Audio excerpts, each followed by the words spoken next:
No puedo decir cuándo ocurrió lo que voy a contar, tampoco dónde ocurrió. No puedo revelar ni un solo detalle de mi identidad, ni nada. Fui militar, cabo, como muchos otros, nunca hice nada especialmente importante ni heroico. Yo simplemente hacía lo que se me ordenaba sin preguntar, igual que todos. Yo estaba asignado como parte del equipo de seguridad de un narcotraficante de cierto cartel que en ese entonces tenía muy buenos arreglos con el gobierno, no solo yo, éramos como 40. El general siempre andaba con él, otros lo movían, y algunos cuantos estábamos enclavados en su casa de seguridad, y digo casa por no decir mansión. Ahí ocurría de todo, desde fiestas y tratos de negocios importantes, hasta entrevistas forzosas y otro tipo de cosas. El lugar tenía una piscina, un enorme jardín, una estancia principal de 3 pisos, equipada con todo lo necesario como para no tener la necesidad de salir para nada por meses. Esas eran las áreas accesibles, pero en la propiedad había una zona con barda. Ahí siempre estaba uno de nosotros cuidando que nadie más que el dueño o su gente de confianza entrara. Detrás de esa barda había otro jardín, uno más pequeño, con un árbol en el centro, un árbol seco. Todo el año estaba seco, porque nunca se le ponía agua, siempre se regaba con sangre, específicamente con la sangre de la gente que llevaban ahí para los interrogatorios forzosos. El dueño de la casa estaba loco, era un sádico, un terrible psicópata, pero quién sabe, era raro, porque con toda su gente era muy amable, siempre con una sonrisa en la cara, respetado por mucha gente, dentro y fuera del mundo del narco. Su maldad aparecía solo cuando estaba en esa zona privada de su propiedad. En ese jardín estaba la entrada a un pequeño sótano, que es donde se llevaban a cabo los interrogatorios forzosos. Yo jamás bajé. Bueno, ya con todo ese contexto, quiero contar las cosas extrañas que ocurrían en ese pequeño jardín, impregnado de muerte. Lo que voy a contar, quizá parezca demasiado para algunas personas, pero deben recordar que ahí morían personas, de formas terribles, y, como dice la gente, cuando una persona muere sufriendo su alma no puede descansar y por lo general las almas en pena suelen manifestarse. La primera situación peculiar que ocurrió desde que me asignaron a la casa de seguridad, fue que una noche que estaba haciendo guardia en la entrada del jardín, empecé a escuchar que algo estaba rebotando en el interior de la barda. Era una pelota que estaba siendo lanzada hacia las 4 paredes. No nos tenían permitido abrir la puerta por nada del mundo, a menos que se nos ordenara. Si alguno de nosotros abría nada más porque sí, era una muerte segura. Así que no podía asomarme a ver qué estaba pasando, simplemente avisé por radio de la situación. Solo me respondieron que estaba bien, que ignorara el ruido.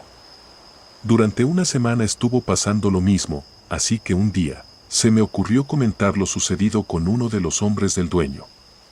Él me dijo que 2 días antes de que yo llegara, le habían dado una lección permanente a uno de los jefes de plaza. Resulta que esa persona solía visitar mucho al dueño, sobre todo cuando había interrogatorios. Ese señor se la pasaba en el jardín, lanzando una pelota de tenis contra las paredes. Lo hacía mientras le sacaban la información al desafortunado en turno que había sido llevado al sótano. Así que, según me dijo el sicario, ese ruido lo estaba haciendo el fantasma del susodicho, que seguía jugando con su pelota de tenis en el jardín. Una cosa curiosa, no sé cómo le hacían para controlar los olores, digo, los cadáveres se los llevaban, pero tantos litros de sangre debieron haber causado un mínimo de pestilencia, pero al menos yo jamás detecté ningún olor afuera de ese jardín. Adentro sí, pero afuera no, ni siquiera cuando abría la puerta. A mí me parece raro. Haciendo memoria, tampoco había moscas. Nunca me puse a pensar demasiado en esas cosas, a mí me decían quédate ahí, y es lo que yo hacía. En cuanto al árbol, sí llegué a verlo en varias ocasiones. Lo que pasa es que, cuando interrogaban a alguien de quien se sospechaba que podrían intentar rescatarlo, nos asignaban a 2 o 3 dentro del jardín, para que en caso de que alguien lograra matar a todos los de afuera y llegar hasta ahí, recibirlo con una lluvia de balas. Ese árbol se veía viejo, su color era muy opaco, no llegaba a negro, pero sí era muy cenizo, no le crecía ni una hoja en ningún momento del año. Su tronco yo calculo que medía 1 metro de diámetro, y de alto, se me hace que unos 10 metros, más o menos. Se podía ver desde el estacionamiento.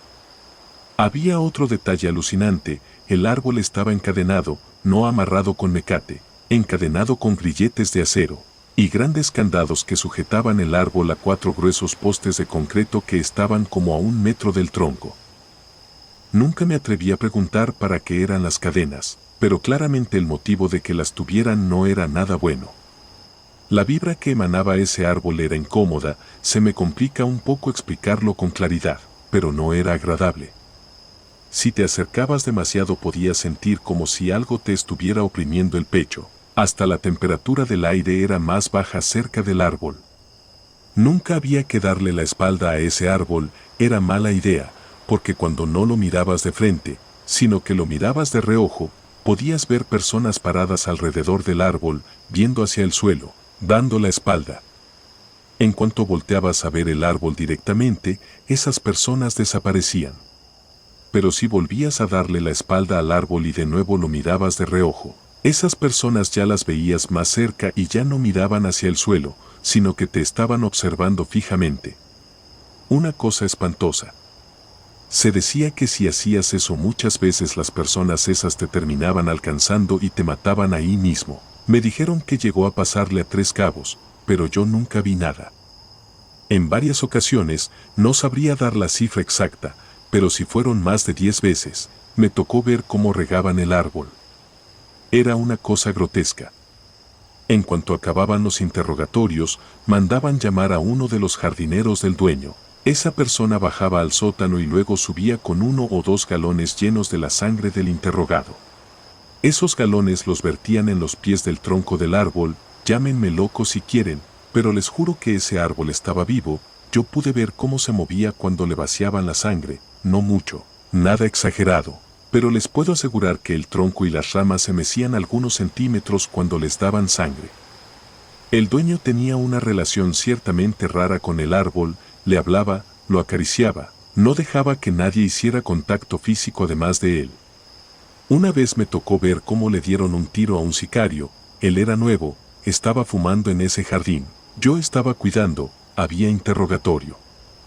Ese tipo, cuando ya se estaba terminando su cigarro, se le ocurrió lanzarlo al pasto, cerca del árbol. En cuanto el cigarro hizo contacto encendió la hierba. Inmediatamente avisé por radio para que trajeran agua y evitar que el fuego se saliera de control.